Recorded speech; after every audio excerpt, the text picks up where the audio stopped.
Chers amis, bonjour et joie nouvelle de se retrouver sur les ondes, sur l'émission de Canal 2, Ta parole est vérité. Je fais une petite confusion, vous voyez, avec quand je fais des émissions à la radio tous les jours. Vous savez que j'ai une radio à Yaoundé, hein, et habituellement, quand je commence donc mon émission à la radio, c'est chers amis, bonjour, joie de se retrouver sur les ondes de la 100.3. Donc j'en profite pour vous rappeler que ceux qui sont à Yaoundé, si vous le voulez, vous pouvez écouter le Père et Marie sur une radio qui s'appelle Christ Radio. Et Christ Radio, les ondes, c'est la 100.3.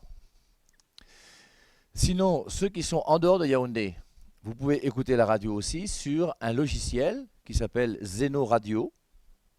Si vous téléchargez Zeno Radio dans votre smartphone, eh bien, vous allez avoir ce logiciel. On va vous proposer le pays, forcément, c'est le Camer. Et ensuite, vous cherchez l'icône Christ Radio et vous pourrez donc écouter la radio du Père et Marie partout à travers le monde entier si vous avez le net. Vous connaissez aussi mon Facebook et mon YouTube, donc si vous êtes intéressé, n'hésitez pas.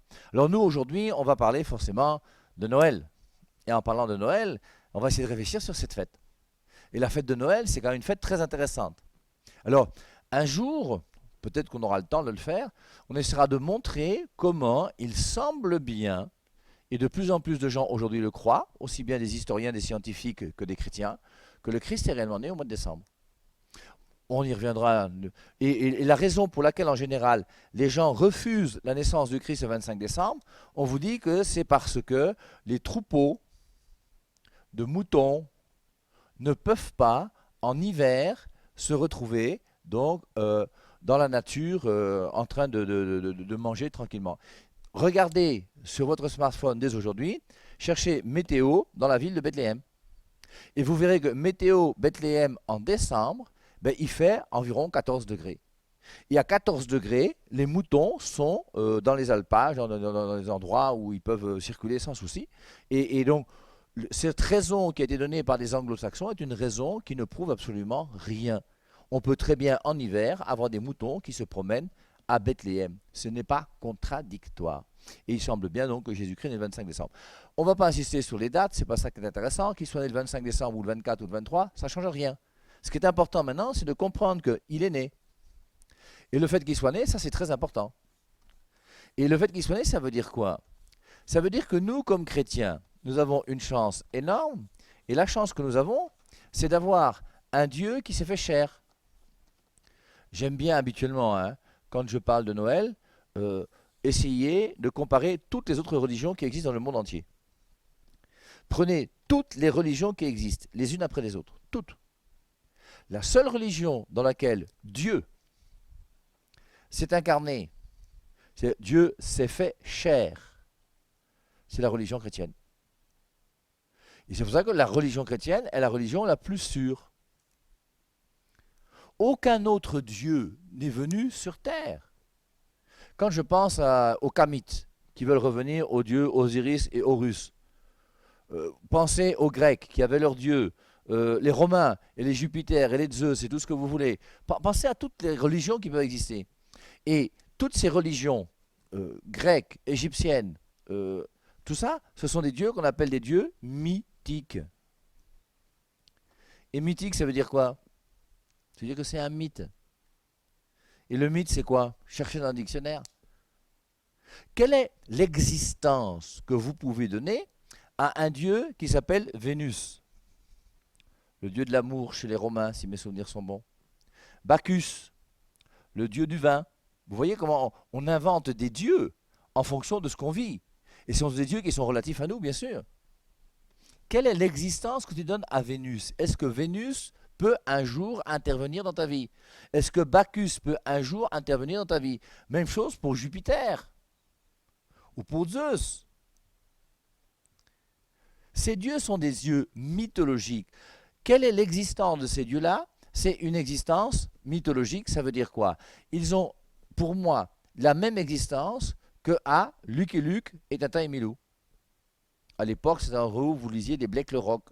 Blake le Rock n'a jamais existé. Tintin et Milou non plus. Et Tintin et Milou et Lucky Luke et tous ces gens, prenez toutes les bandes dessinées que vous voulez, Mickey Mouse et tout ça là. Voici la même existence qu'on donne à ces dieux-là. Le nôtre, non. Le nôtre, nous, il s'est fait chair. Il avait des pieds, il avait des mains, il est venu sur terre. Il s'est incarné. Notre Dieu s'est incarné. Il s'est fait chair. Et c'est quand même extraordinaire pour nous de comprendre que notre Dieu, à nous comme chrétiens, est un Dieu qui est tellement proche de l'homme qu'il a accepté par amour pour l'homme de venir sur terre, de s'incarner, de prendre une nature humaine. Et notre Jésus-Christ, il est vrai Dieu et vrai homme. Mais c'est quand même extraordinaire. On a une chance énorme d'avoir quand même un Dieu qui s'est fait petit enfant, qui est né à Bethléem dans une étable. Tous les textes par rapport à Noël, vous voyez, dans l'Ancien Testament, on a lu la semaine dernière, le 4e dimanche du temps de l'Avent, donc avant Noël, on lit un texte qui est tiré du livre de Michée. Et dans le livre de Michée, on nous montre comment il est annoncé que Jésus-Christ va naître à Bethléem. Et des siècles avant la venue de Jésus-Christ sur terre, on a annoncé que Jésus-Christ viendrait et que Jésus-Christ va se faire chair. Et le livre de Michée, alors on pourrait, si on voulait, reprendre Michée chapitre 5, que vous pouvez relire, qu'il faut mettre en lien avec Matthieu chapitre 2. Matthieu chapitre 2, c'est la visite des mages. Et les mages vont arriver, et on se rappelle comment le roi Hérode va demander aux scribes et aux pharisiens de chercher dans les Écritures. Et les Écritures, là je vous rappelle, c'est les 49 livres de l'Ancien Testament que nous avons aujourd'hui, qui impliquent les livres deutérocanoniques, qu'on appelle la Septante. Ils ont vérifié dans cette Septante, dans les livres avec les livres deutérocanoniques, ils ont vérifié où se trouvait le lieu où le Messie devait naître. Et dans Michée au chapitre 5, on a vu que le Messie doit naître à Bethléem. Et c'est extraordinaire de voir comment Marie s'est bien retrouvée exactement à Bethléem, grâce à l'édit de l'empereur César. Elle s'est retrouvée à Bethléem, et à Bethléem, donc Joseph, Marie, dans une étable, dans une grotte, Marie va accoucher Jésus. Et Jésus-Christ va venir au monde, dans cette petite étable. Alors, maintenant, ce qui est important, vous voyez, c'est quoi? C'est maintenant que Jésus-Christ est né, et que Jésus-Christ, donc, arrive et vient sur cette terre, qu'est-ce que nous faisons donc de ce Jésus? Ce Jésus auquel nous croyons, et ce Jésus-Christ que nous aimons, il est venu sur terre il y a 2000 ans. Sa venue sur terre il y a 2000 ans, ça veut dire quoi? Qu'est-ce que ça représente pour moi? Et est-ce que la venue de Jésus-Christ sur terre il y a 2000 ans va changer ma vie? Qu'est-ce qui a changé ta vie jusqu'à aujourd'hui? Le fait d'être parti en Europe? Le fait d'avoir un grand travail? Le fait d'avoir rencontré une épouse ou un époux? Et c'est vrai que le fait de rencontrer un époux ou une épouse, ça change une vie. Je vous rappelle, cette petite fille qui s'appelle Aoudou Gertrude. Et une fois que Aoudou Gertrude va tomber amoureuse de Kamdem, elle va commencer à s'appeler Madame Kamdem, on ne s'appelle plus Aoudou.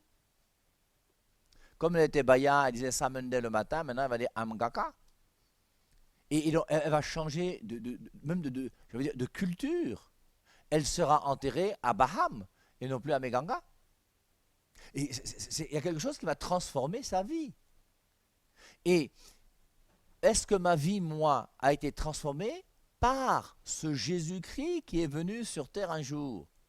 Et quelle est la place de Jésus-Christ dans ma vie? Et est-ce que sa venue sur terre a changé quelque chose?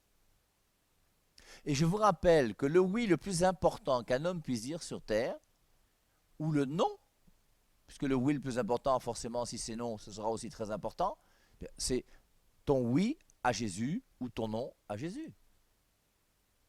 Dieu s'est fait chair, il est venu sur terre, il s'est incarné.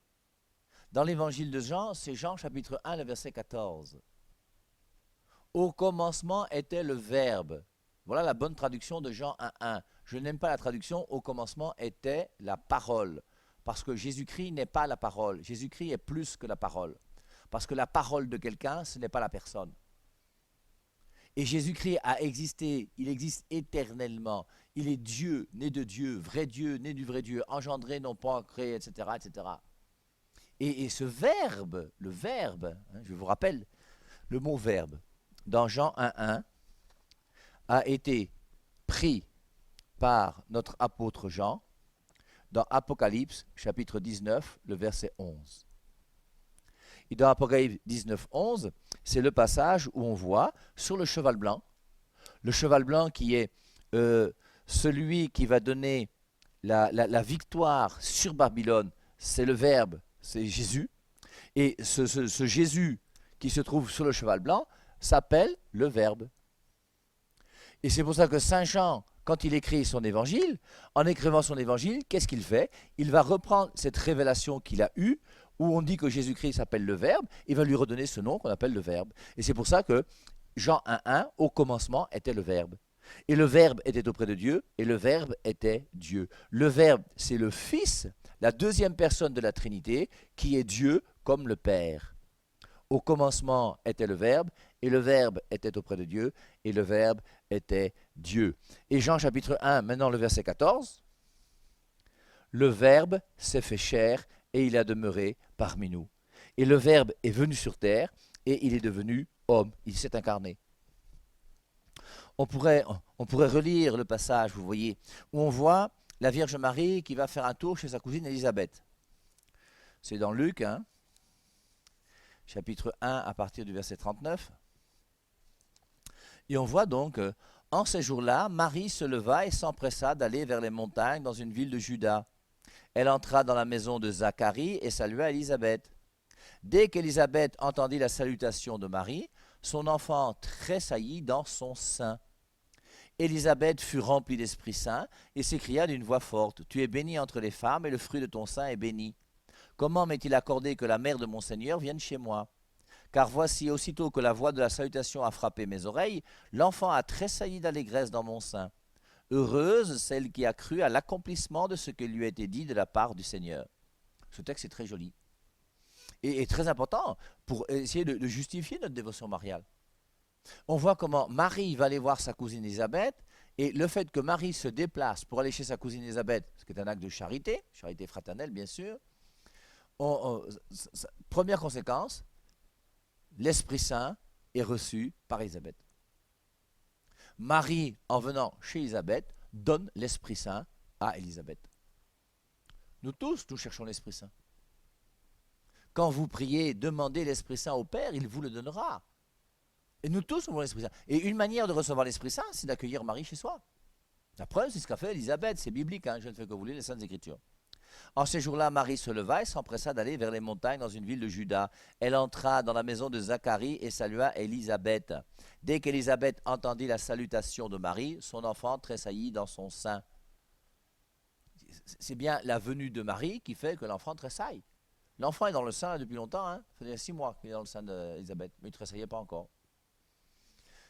Et Marie, donc, et Élisabeth fut remplie d'Esprit Saint. La venue de Marie remplit Élisabeth d'Esprit Saint.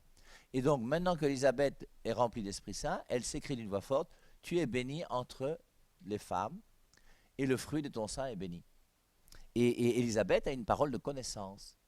Elle reconnaît, comment, parole de connaissance, que Marie qui vient est mère de Jésus, et que Jésus-Christ est là. Tu es bénie entre les femmes, et le fruit de ton sein est béni. Et elle reconnaît donc que Marie est enceinte. Et on continue. Comment m'est-il accordé que la mère de mon Seigneur vienne chez moi? Marie est qui? Marie est la mère du Seigneur. Voici la preuve que Marie est bien la mère de Dieu, et que Marie est bien la femme qui a accouché Jésus. Et Marie a accouché Jésus à Bethléem, avec Joseph qui était là. Et maintenant, voici que Jésus-Christ est venu et que Jésus-Christ est arrivé. Ce que nous célébrons en fêtant la fête de Noël. Alors, cette fête de Noël, mes amis, est très importante.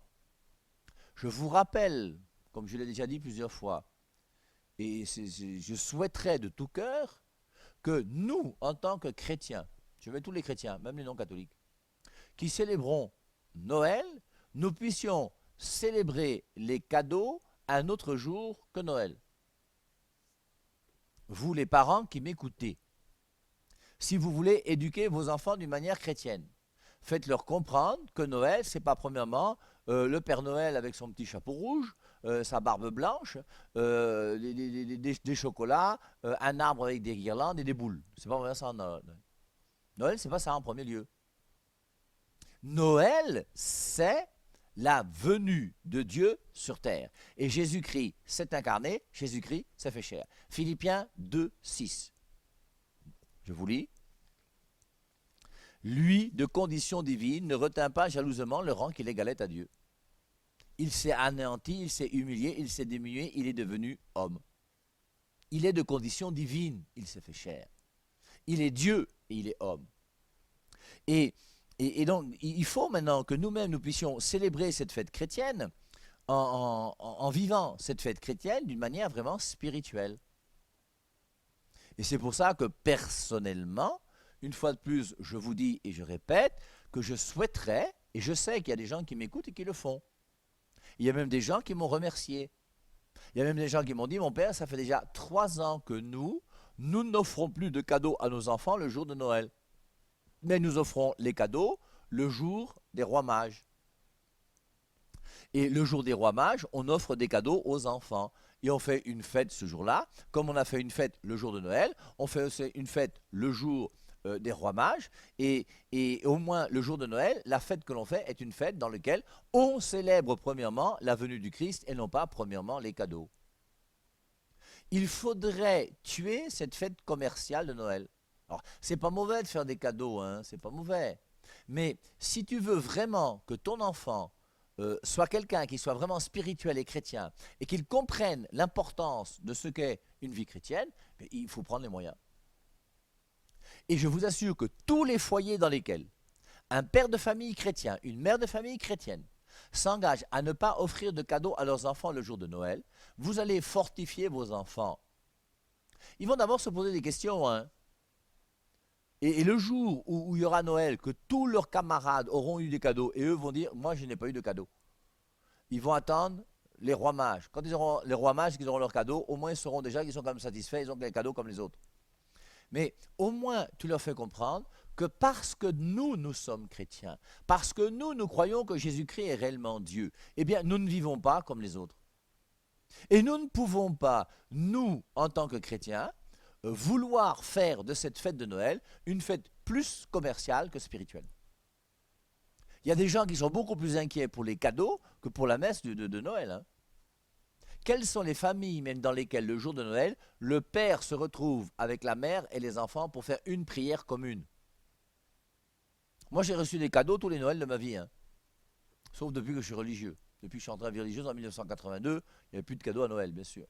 Mais sinon, avant, je recevais des cadeaux à chaque fois qu'il y avait Noël. Et si, en tant que religieux, je me retrouvais dans ma famille à Noël, mais mes frères, mes soeurs, mon père, ma mère me faisaient des cadeaux.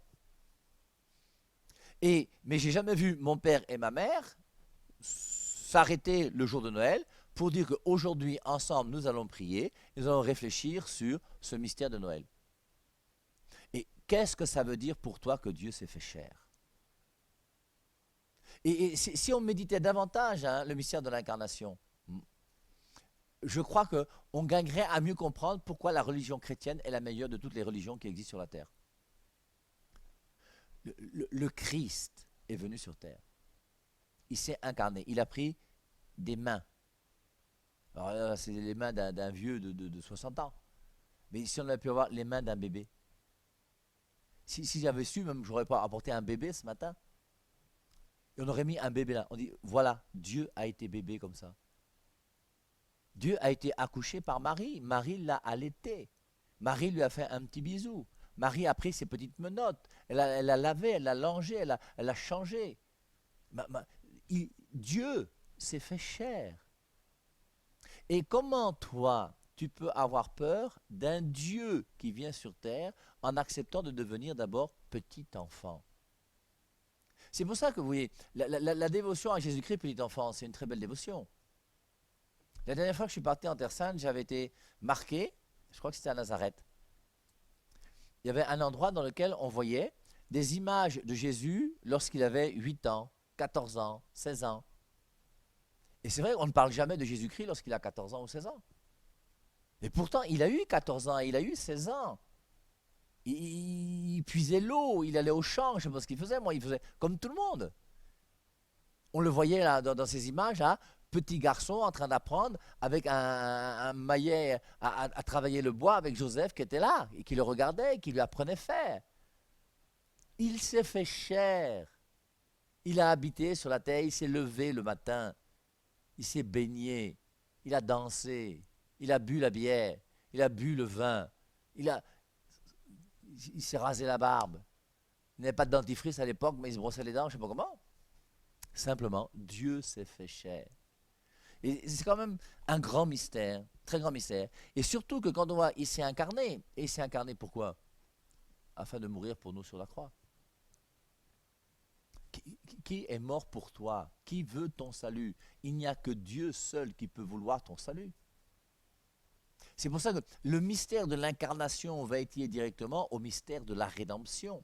Et la rédemption, c'est ce qu'on lisait le 4e dimanche du temps de l'Avent, la deuxième lecture, dans Hébreux chapitre 10, versets 5 à 7, où il dit « Tu m'as fait un corps, Seigneur, pour faire ta volonté. » Et Jésus-Christ a eu un corps, il s'est fait chair, pour faire la volonté de Dieu.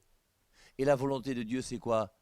C'est qu'il accepte de prendre des clous dans ses mains, clous dans ses pieds, une couronne d'épines sur la tête, et il va mourir sur la croix parce qu'il t'aime. Il ne faut jamais oublier, vous voyez, que le mystère de Noël est lié au mystère de la rédemption. Et je me souviens de notre père fondateur, le père Marie-Dominique Philippe, qui est un homme qui m'a profondément marqué dans ma vie, qui a fait de moi ce que je suis jusqu'à aujourd'hui, je lui dois tout. Le père Marie-Dominique Philippe, qui est, je me souviens, j'étais encore au noviciat, on avait une très jolie crèche qu'on avait fait pour nous les novices, on avait une messe spéciale avec notre père maître, et il avait demandé que dans cette crèche qui est là, en haut de la crèche, on puisse avoir un agneau immolé. Parce qu'il voulait nous faire comprendre que le mystère de l'incarnation, c'est vrai, c'est joli et c'est beau, mais c'est en vue du mystère de la rédemption. Et le Christ s'est fait chair, il est venu pour nous donner sa parole, et il nous a donné sa parole. Nous savons aujourd'hui exactement ce qu'est la vérité. Il nous a tout dit, il a tout fait. Et il est allé jusqu'à nous prouver son amour pour nous en acceptant de mourir pour nous sur la croix. Jean 15, 13. Il n'y a pas de plus grand amour que de donner sa vie pour ceux qu'on aime. Et il nous aime tellement qu'il a accepté que cette vie, il l'a perdue à 33 ans. Il était encore très jeune, pas marié. Et en mourant, la seule chose qu'il a d'un roi, c'est une couronne. Et la couronne qu'il a, ce n'est pas une couronne en or, c'est une couronne d'épines. Et voici l'enseignement qu'il nous donne. Il est d'abord né à Bethléem, dans la pauvreté. Lui qui était le roi des rois, le tout-puissant, archi-milliardaire. Il n'avait qu'à faire tac et puis un château était construit. Il aurait eu la climatisation avant l'heure, il aurait pu avoir tout ce qu'il voulait, il n'y a pas de souci, il est Dieu. Eh bien non, il a accepté de naître dans une étable où il y avait un âne et un bœuf pour le réchauffer, dans cet hiver qui est quand même assez froid, et puis dans cette petite grotte, où le seul endroit qu'ils ont trouvé, parce que tout était occupé. Et forcément, quand Joseph est arrivé dans cette grotte pour préparer ce qu'il pouvait préparer pour que Marie puisse accoucher Jésus, cette grotte, c'est un endroit où on devait fumer le chanvre, où les gens devaient venir faire des choses bizarres. Ça devait être très sale, il a fallu laver, il a fallu... Et Joseph s'est battu comme un vrai chef pour pouvoir faire de ce lieu un lieu habitable et agréable dans lequel le Fils de Dieu est né. Ce Fils de Dieu qui est né à Bethléem et que nous célébrons, il veut nous faire comprendre une chose, c'est que s'il est né il y a 2000 ans à Bethléem, c'est parce qu'il veut naître dans ton cœur. Et je vous rappelle que Noël pour nous, ce n'est pas le 25 décembre. Noël pour nous, comme chrétiens, la spiritualité de Noël, c'est le jour où toi, dans ton cœur, tu ouvres ton cœur à Jésus et que tu donnes ton cœur à Jésus. C'est ça Noël. Et Noël pour nous, normalement, c'est chaque matin. Quand tes yeux s'ouvrent, que tu te lèves et que tu commences à dire « Seigneur Jésus, voici une nouvelle journée que je te remets, je te la confie, fais de moi ce que tu veux. » Et si cette venue de Jésus-Christ à Noël il y a 2000 ans ne transforme pas ton cœur et ta vie pour que Jésus-Christ vienne en toi et prenne la première place, il y a quelque chose qui ne va pas. Et c'est que la fête de Noël est un échec. Et c'est pour ça qu'à Noël, c'est plus important de réfléchir sur notre nouvelle naissance, sur notre relation avec ce Dieu qui s'est fait chair et qui est venu sur terre, plutôt que d'offrir des cadeaux. Si le Christ est né il y a 2000 ans à Bethléem, c'est pour naître dans ton cœur. Et il faut que chacun d'entre nous, nous puissions, à travers cette fête où nous célébrons l'incarnation, donc Dieu qui est venu dans un corps d'homme, qui s'est fait chair, qui s'est fait enfant, et que nous puissions le comprendre, et que nous puissions l'accepter, et que nous puissions en vivre. Et en ouvrant notre cœur à Jésus, grâce à cette grande fête de Noël, que nous puissions vraiment lui dire aujourd'hui, Seigneur, je veux t'aimer de tout mon cœur, de toute mon âme et de toutes mes forces. Je veux que tu sois celui qui a la première place dans mon cœur et dans ma vie. Si tu ne me préfères pas à ton père, ta mère, tes frères, tes sœurs, ton chaud, ton mari, ta femme, tes enfants, à ta propre vie, tu n'es pas digne de moi. Et Jésus-Christ, à travers ce mystère de Noël, va nous montrer combien lui, il a voulu faire irruption dans l'humanité, parce qu'il veut faire une irruption dans ton cœur, pour que tu puisses vraiment comprendre que ce Dieu est un Dieu qui n'est pas lointain, il est tout proche, et que c'est un Dieu qui t'aime. Il s'est fait chair, il est venu sur terre par amour pour toi. Et il souhaite que tu puisses comprendre qu'il a besoin que tu lui ouvres ton cœur pour lui dire « Jésus, je veux t'aimer ». On pourrait, on ne va pas le faire le lien directement avec le « j'ai soif » de la croix, dans Jean chapitre 19, le verset 30, je crois, où Jésus-Christ crie « j'ai soif ». Et quand il crie « j'ai soif », c'est quoi? C'est la même chose que Noël. Noël, il vient sur terre, pourquoi? Parce qu'il veut que tu puisses lui donner ton cœur. Et lorsqu'il meurt sur la croix, il dit « j'ai soif », pourquoi? Parce qu'il veut que tu puisses comprendre qu'il est mort parce qu'il t'aime. Et le grand secret de la vie chrétienne, c'est notre relation amoureuse avec Dieu. Aimer Dieu de tout son cœur, de toute son âme et de toutes ses forces. Résumons ce mystère de Noël en acceptant de laisser Jésus-Christ prendre la première place dans notre cœur et dans notre vie. Pas seulement aujourd'hui, mais jusqu'au jour où nous allons mourir. Bon dimanche à tous et à dimanche prochain. Bye bye.